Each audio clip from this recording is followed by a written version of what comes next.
steady and firm against Missouri. Chase Daniel, Colt McCoy, Texas high school rivals and legends. And there goes Colt with his feet, Coach. You just can't believe how quick he is. He just has a unique ability to find a hole. There's Jeter. And Roger Clemens with him, whispering to him, perhaps saying, watch my man Colt, because, you know, Roger's a Texas X. Find Brandon Collins, 38-yard gain, first down Texas. And here comes Ogbonnaya. He's becoming the running threat they need, Mark. Ogbonnaya has the speed to take it to the outside, but the power and the vision and the cutting ability to take it up the middle as he does for the school. In the second quarter, Texas already up 2 touchdowns. Colt, a whole bunch of time. Look at this throw. Look at this catch, the redshirt freshman Malcolm Williams. That's a tremendous catch. You'd say great throw, but what about the catch, Mayday? Outstanding. One of the better ones of the season. 21-0 before Missouri could hiccup, and Chase Daniel almost picked off by Ryan Palmer, and now going to be flushed from the pocket. I mean, a rack postman, that was not him there, but they spent a lot of time in the backfield. This time, here comes Jared Norton. Oh, I'm going to get you, Norton. Pinkel displeased. Ensuing possession, McCoy to his roommate Shipley. Well, they've just really come alive. They were great friends in high school, and now that Shipley's overcome his injury, they've been great. Shipley, 8 catches, 89 yards and a touch. It's 42-17. Daniel being harassed again. This time Palmer picks him off. Texas rolls 56-31. To the top of the poll at number 1, right behind them, Alabama. There's Lou Holtz's former quarterback, Joe Namath. Alabama against Ole Miss. They got big Mount Cody, Terrence Cody leading the way for the freshman Mark Ingram on a touchdown, Mayday. Hey, I could score behind Terrence Cody. 380-ish pounds. Look at that. He just pushes the pile. Alabama on top of Ole Miss, 14-3. The Rebels. A trendy upset pick with John Parker Wilson off a little trickeration of Mike McCoy. Boy, it didn't fool anybody, but it was executed to perfection. 24-3, but in the second half, Alabama a little lackadaisical, had a couple turnovers. Jevin Sneed to Brandon Bolden. He gets tackled, and Terrence Cody goes down on the play. Now, Saban said after the game, thought he'd miss a couple of weeks. He'll have to wait on the MRI to make sure, but he didn't think it was a surgical thing that would keep him out for the season. That guy has been key in the Alabama defense. 4th and goal. Alabama knows the fake field goal's coming. They still don't stop it. Well, it was very well executed. Let's give Ole Miss credit. They have been in every football game this year and played exceptionally well. Taysom Cook going in 24-10, and the Right Reverend and Jevin Sneed, they got the Rebel congregation rising up. They've won in the swamp, and now they're back in it in Bryant-Denny. Jevin Sneed to Shea Hodge, 24-17, but now in a 24-20 game. Last chance for the Rebs, and Alabama lets the lead get away, but they hang on, 24. All into Michigan. Penn State ranked 3rd in the land. Michigan on hard times. Joe Paterno upstairs, and all of a sudden in the early going, it looked like it would be an imperfect 10 for the Nittany Lions. Brandon Miner goes in. It's 7-0. 10-0 Michigan when Evan Royster gets loose. Boy, this guy is a tremendous back. It looked like he was stopped at the line of scrimmage, takes it off 44 yards for a score. Royster finished with 174 yards on the day. Penn State, though, let Brandon Miner go right back down the field. He went over 100 yards, scored a couple of touchdowns, and Rodriguez's team looked sharp on offense for a while, but just before the half, Darrell Clark, Jordan Norwood, 17-14. Clark, 18-31, $171. Now, here's a real turning point in the game, Mark. 3rd and long for Michigan. Nick Sheridan holds it in the end zone too long. You got to get rid of the ball. Right here, it's a safety for Penn State. You've got to throw the ball. You have to know exactly where you are on the field. And from that point, Penn State didn't look back. It's 29-17 now. Stephen Threet back in at quarterback, and here comes Aaron Maven. Came into the day, tied for 6th in the nation in sacks. He got another one there. He was Big Ten Co-Defensive Player of the Week last week. Did a good job in this one. 46-17. Streak over.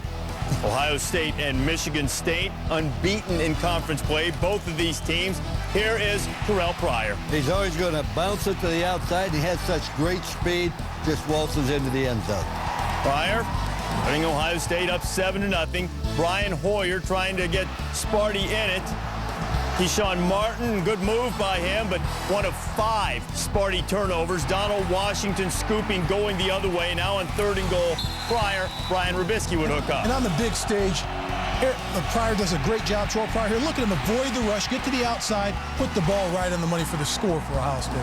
And the Buckeyes were off and rolling. They held the Michigan State rushing attack as a team to just 52 yards. You know, Javon Ringer came into the day second in the nation in rushing, but it was Beanie Wells who had the big day. Buck 40, couple of touchdowns. 45-7. Vanderbilt and Georgia Doors trying to become bowl eligible. Rick wearing black, team in the customary red. Matthew Stafford had 3 freshmen on the offensive line, protected well enough to hit the freshman, A.J. Green. A bright future for this Georgia team, but look at A.J. Green right in the corner of the end zone right there, coming down with the reception. He not only gets one, he gets both in there for the school. And he was covered by D.J. Moore, and here Green, one of his 7 catches for 132 yards. He is just a tremendous freshman out of South Carolina. He just makes plays, and so does this guy here.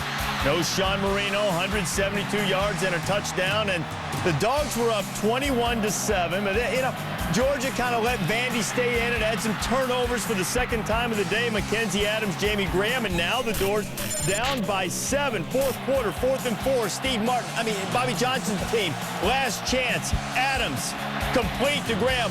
It was a little behind him, and what a hit by Asher Allen to make sure he comes up short. Dogs tack on a field goal, 24-14. Schedule gets a little tough for Vanderbilt to try to squeeze out that 6th win.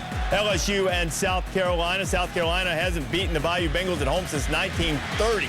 Steven Garcia to Wesley Saunders. They were just outside the 25-yard line, and it pays off for Cocky. They were able to even it up at 10. Look at the official there. They used him for a pick. Well, that's illegal. That's illegal or that's legal? Hey, I saw the official make a tackle in this game. 10-10 is the score. There it is. Right there it is. That's as good a hit as you've seen. Hey, look at the good football position. He's squaring up. Oh, he evened it up. 1-step wrap, 2-step squeeze. Bring your feet. Charles Scott goes in for the touchdown. Scott had his 2nd touchdown of the night. Both he and Keelan Williams over 60 yards. Garcia picked off by Curtis Taylor. LSU bounces back from the loss to Florida. They win it 24-17. I might give that referee a helmet sticker, except he didn't wrap up on the hit.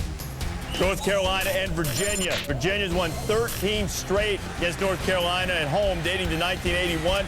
Mark Bariga, Kevin Ogletree in a 10-3 game. Waning moments. Here come the Who's. 10-3, Cedric Pierman. Oh, just a good effort. This is an outstanding back. Very underrated. And we go to overtime. I saw that just lying around on a shelf gathering dust, so I thought I'd break it out and use it. Here's Bariga of John Phillips, 19 yards. How many times does it seem you see the team that has the ball first in overtime kick a field goal and go home unhappy?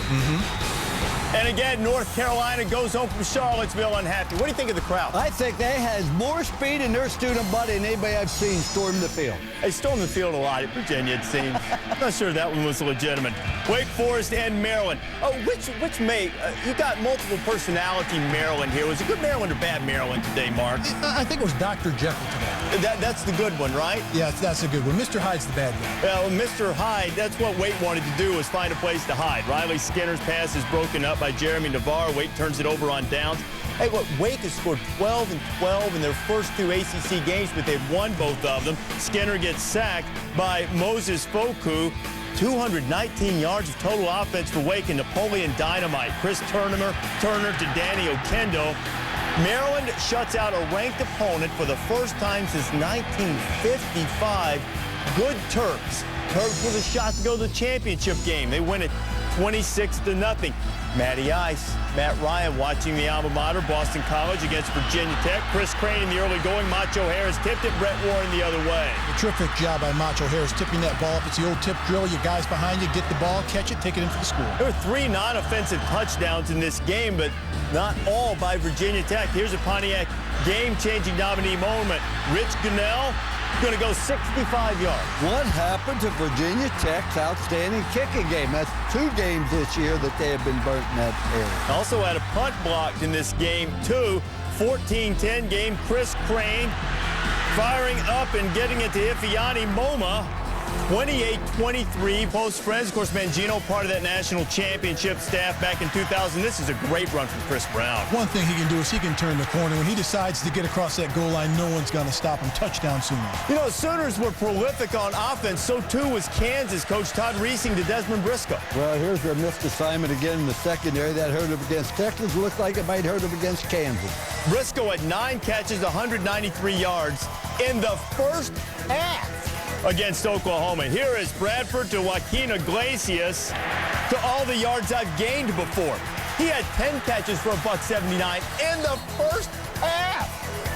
Running up and down the field without any regard for defense. Here is Bradford again. Big tight end Jermaine Gresham. And they had all the time in the world. In the red zone, they like to throw the ball to Gresham, the tight end, and they do their touchdown again, Sooners. Third quarter, and this time finally on the ground. They've been waiting for DeMarco Murray to break out. I don't know if it qualifies totally as a breakout game, but, you know, he's up around 70 yards rushing. Solid day. Oklahoma wins at 45-31. Now get a load of these numbers. Sooners had almost 675 yards of offense. The 468 through the air from Bradford. Texas Tech and Texas A&M. Score more points.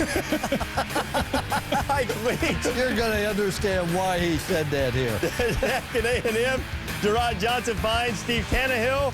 40-yard completion, and Mike Goodson would finish off this drive. Well, this is just a good effort. I'll tell you, A&M came out to play. First half, they were very, very competitive. In the third quarter, 23-20, Aggies had the lead, and Kyle Field, Graham Harrell, Michael Crabtree. There's one guy you've got to double in the red zone. It's got to be Michael Crabtree. Touchdown for Michael Crabtree. Here goes Harrell again. Thing is bounced around, and Michael Bennett ends up with the pick. Basically just took it away from the receiver, and Bennett, look at running over guys. Great return. Fourth quarter, though, Texas Tech clinging to that 30-23 lead, and Harrell, who typically does it with his arm, does it with his feet, and Tech scored a touchdown right at the end of the game through a challenge flag, could have kneeled on it, didn't. Score more points, 43-25. Scoring plenty of points these days, Oklahoma State. Zach Robinson to Dez Bryant. He is a great receiver. He's having a tremendous year. But Oklahoma State next week, I think, has Texas. They do indeed. And Austin, I want to give you a stat here. I know we throw a lot of stats at you. Listen to this one. Robinson, 13 of 20 for 238 yards. 11 of his 13 completions went to Dez Bryant for 212 yards. Pete Tostin going in for the short touchdown run. And here's Robinson to Bryant again. We said last week when we were talking about Missouri that how good Bryant was. Everybody talked about Jerry Macklin, but that guy has great talent. All right, guys, you want to see offense? I'll show you some offense. UTEP and Tulsa. Tulsa leading the nation in scoring. David Johnson from his own end zone. Look at this gun on him, finding Brendan Marion. That is your basic 97-yard touchdown pass. What's unbelievable, he's a senior, has not played much, and just having an incredible year. Well, this Gus Malzahn offense is unstoppable in Conference USA. What's impressive is he throws this ball 64 yards in the air on the money. Yeah, I mean, Marion never breaks stride. This is in the first quarter, and those two, this is just a little short completion between the two this time, just 51 yards here. Great timing on this. He's got a terrific touch with the football. Really does. Particularly the deep ball's outstanding. Yeah, but he threw a couple of incompletions. Well, yeah, he did. UTEP, look at this. UTEP had the lead. We're still in the first quarters, 28-21. And Damaris Johnson, he's going to go 94. Played 15 minutes of football. Got 56 points on the board, 28 all. But then it turned into a beatdown after that. Tulsa up 42-28. Johnson going to work. Slick Shelley, the slickster. Well, Tulsa had 10 starters coming back on offense other than their quarterback, and they were very prolific last year. They have really picked it up. What surprised me is how well Johnson throws the deep ball. And Marion again, this time from 40 yards. It is 70-35. Mike Price wanting to fall on that minor pickaxe right now. Under 7 minutes to go, Jacob Bauer gets 77 they put on him. Johnson throwing for 434 and 5 touchdowns. They remain undefeated. So too did Utah against Colorado State. The Utes, Brian Johnson to Freddie Brown. Good hit on that fake pump right there. And look at this. This is a nice touch on the deep ball. Freddie Brown with an outstanding catch and double coverage. Touchdown, Utah. Coach, why is this direct snap play that we're seeing so much of working so well? Well, because you have misdirection. They fake the sweep, and they have a lead blocker in there. You can't account for a running quarterback.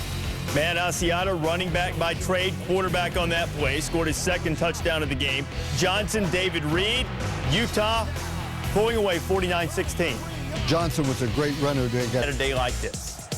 Pete Carroll, he could go to the end of his roster, still have high school All-Americans out there. Mark Sanchez, Patrick Turner, and the route was on. SC up 14-0, then Sanchez to Ronald Johnson. And the offensive line does a great job here, even though this Washington front seven is outstanding. But, you know, when Mark Sanchez is throwing the ball to Ronald Johnson, it's tough to stop. It's also tough to stop. USC did miss an extra point. There was a problem, 34-0. How about this run by Anthony McCoy after he catches it? Oh, just a tremendous effort. He's good ball. But notice the blocking he gets from the other receivers. Look at the blocking he got from Washington State, guys running into each other.